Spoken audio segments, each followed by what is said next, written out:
It's time for Around the Ozarks News, brought to you by the Springfield Greene County Park Board, Thompson Sales, Kitchenland USA, and Smouse Brothers Foundation Repair and Waterproofing.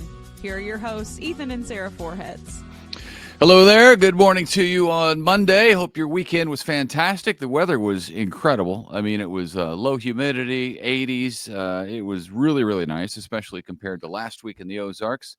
And I think today's another day of that, and then we warm up again. But, it's summer. What are you going to do? Yeah. I mean, it kind of makes you almost look forward a little bit to fall, which I don't know about that. I know, because then winter comes quickly. But just so you know, Does. it did feel pretty good. Yeah. All right, we will get to the news this morning. The death penalty could be in the future of the 28-year-old man who was a teacher who admitted to police that he stabbed to death two people who were hiking at a state park in Arkansas. Andrew McGann was arrested in Springdale days after Clinton and Kristen Brink were found stabbed to death on a trail at Devil's Den State Park. That's located about 2.5 hours southwest of Springfield. The couple's two little girls were with them at the time. Horrific. They were able to help investigators with a description of the killer. The prosecutor in the case says the state will not waive the death penalty. The accused killer has a court appearance set for August 25th. Heads up about a scam falsely using the name of Mercy Health System. Someone will call you claiming to be from Mercy, trying to get your personal information. The caller ID can even say Mercy on it. The number has been spoofed, though. So if you are unclear at all if it's Mercy or any other organization for that matter, just hang up the call and then call back the business. Look up their number and call them back and find out if it was legit or not. Yeah, that's the key, is find their don't call back the number that called you. Call back a legit number and see if they ended up calling you. Starting now, as of 4 o'clock this morning, work is underway finally on the Sunshine Street Bridge near Scenic Avenue, right by the FedMed. You know that. The Missouri Department of Transportation tearing down the old bridge there and putting up a new one, which, as you can understand, is a long process. So Sunshine is closed right there. No longer an option to get to and from Republican Springfield.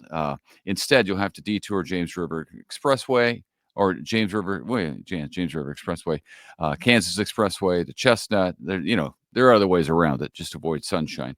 MoDOT says the work should be completed by the start of December, but that's a while off.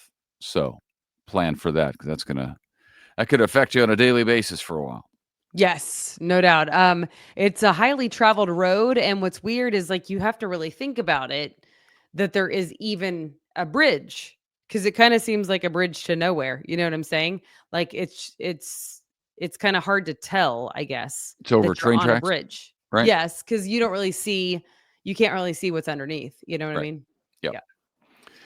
Then there's this. The old Greene County Jail and Sheriff's Department on Boonville is being turned into an expansion of the courts building, which is right there also, including a new courtroom space and a lobby with security upgrades. Greene County moved its jail and the Sheriff's Department offices, you'll remember this, a couple of years ago, out to near the airport where it is now.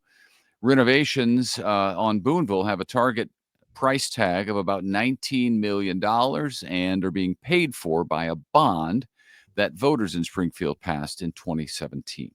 All right. Springfield's annual Birthplace of Route 66 Festival is this week, Friday and Saturday in downtown Springfield. So much fun. This year, there will be some changes that came about as a result of some local business owners who went public with their concerns about the festival and complaints that it actually hurt business after last year's festival.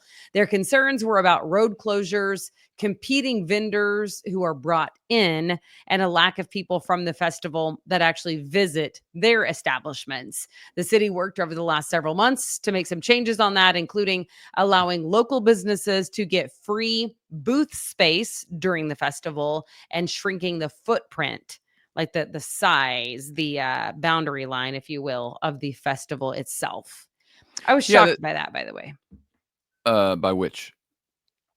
That businesses would not have all collectively seen a massive increase of foot traffic inside their business. Yeah, they say it had the opposite effect, which was a surprise. I think it seems like it was a little bit of a surprise to the city because the whole point of having a festival in downtown is to bring in traffic and to get people going to local shops and stuff. The shops, remember, a bunch of them signed a letter last year to the city saying, "Hey, this is causing us problems. What are we going to do?" And to the city's credit, they worked with them in the off season. Right.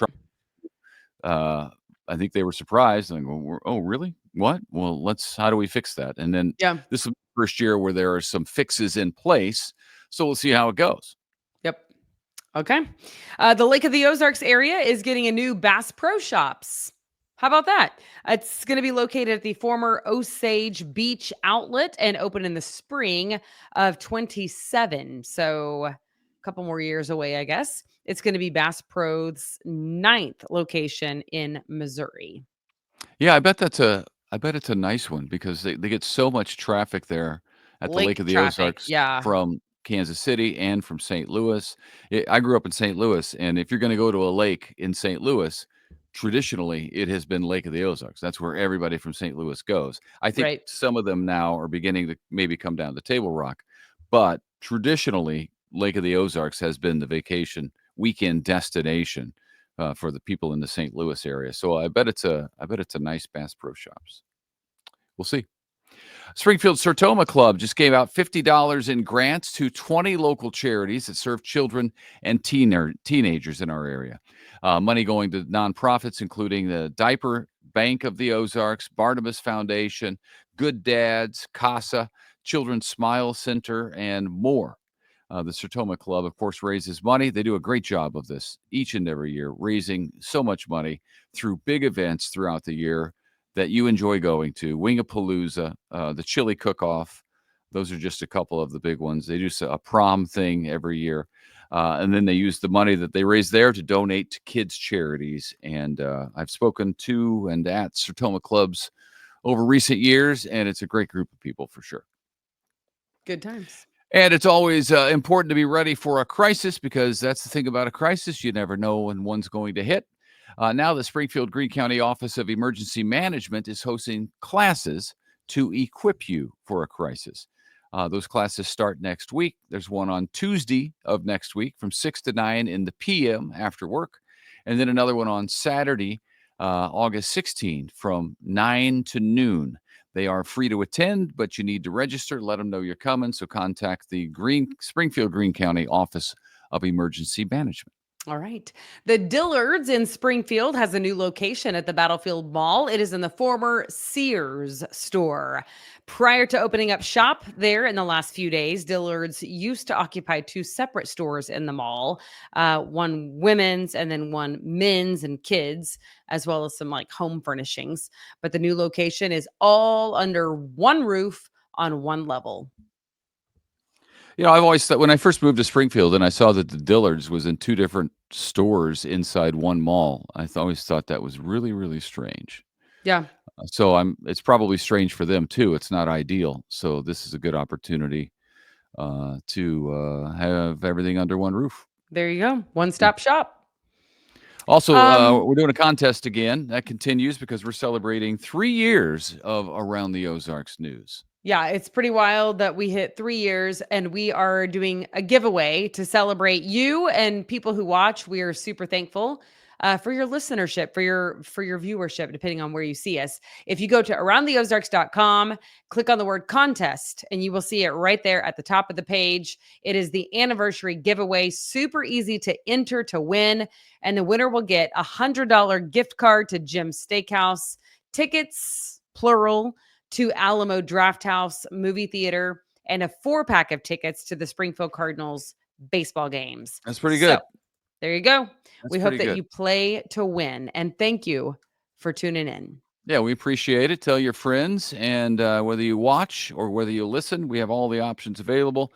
And you can check out all the other podcasts that we offer through Around the Ozarks at aroundtheozarks.com.